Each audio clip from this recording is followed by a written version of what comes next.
নমস্কার, আপনারা নিশ্চয় সুস্থ আছেন, ভালো আছেন।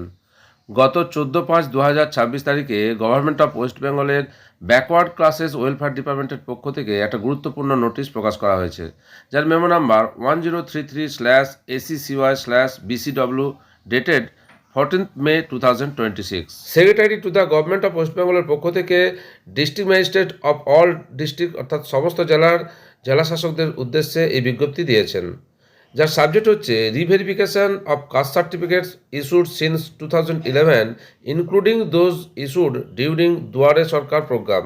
অর্থাৎ 2011 সাল থেকে যে জাতিগত শংসাপত্র দেওয়া হয়েছে, এমনকি দুয়ারে সরকার যে প্রকল্প বা প্রোগ্রাম হয়েছে সেখানেও যে সার্টিফিকেট দেওয়া হয়েছে সেগুলোকে আবার রিভেরিফিকেশন করতে হবে।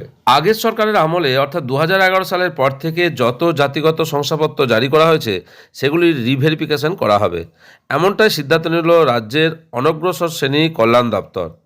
শুক্রবার রিভেরিফিকেশনের নির্দেশ দিয়ে সমস্ত জেলাশাসকদের চিঠি পাঠানো হয়েছে। 2024 সালের 22 মে কলকাতা হাইকোর্টের বিচারপতি তপব্রত চক্রবর্তী ও বিচারপতি রাজশেখর মান্থার ডিভিশন বেঞ্চ 2010 সালের পর থেকে ইস্যু হওয়া সমস্ত ওবিসি শংসাপত্র বাতিল করে দেয়। আদালত জানায়, ওয়েস্ট বেঙ্গল ব্যাকওয়ার্ড ক্লাস কমিশনের 1993 সালের আইন অনুযায়ী শংসাপত্র দেওয়া হয়নি। রাজ্যকে ফের সমীক্ষা করে সার্টিফিকেট ইস্যু করার নির্দেশ দিয়েছিল আদালত, কিন্তু নতুন তালিকা তৈরির পরেও তাতেও গলদ ছিল বলে অভিযোগ। আগের সরকারের সেই তালিকার উপরেও 2025 সালের 15 জুন স্থগিতাদেশ দিয়েছিল আদালত। 2011 থেকে 2024 সালের মধ্যে দুয়ারে সরকার ক্যাম্প বা অন্যান্য মাধ্যমে ইস্যু হওয়া প্রায় 1,69,00,000 শংসাপত্র এসসি, এসটি এবং ওবিসি এই সমস্ত সার্টিফিকেটগুলির যাচাইয়ের আওতায় আনা হবে। সরকারি প্রকল্পে সুবিধাভোগীদের তালিকা স্বচ্ছ রাখা এবং কোনো জাল বা নিয়ম বহির্ভূত শংসাপত্র প্রদান করা হয়ে থাকলে তা বাতিল করা হবে।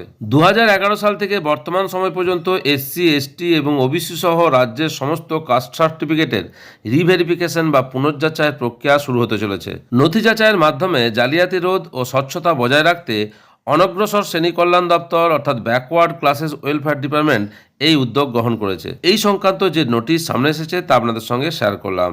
আপনারা সকলে সুস্থ থাকুন, ভালো থাকুন।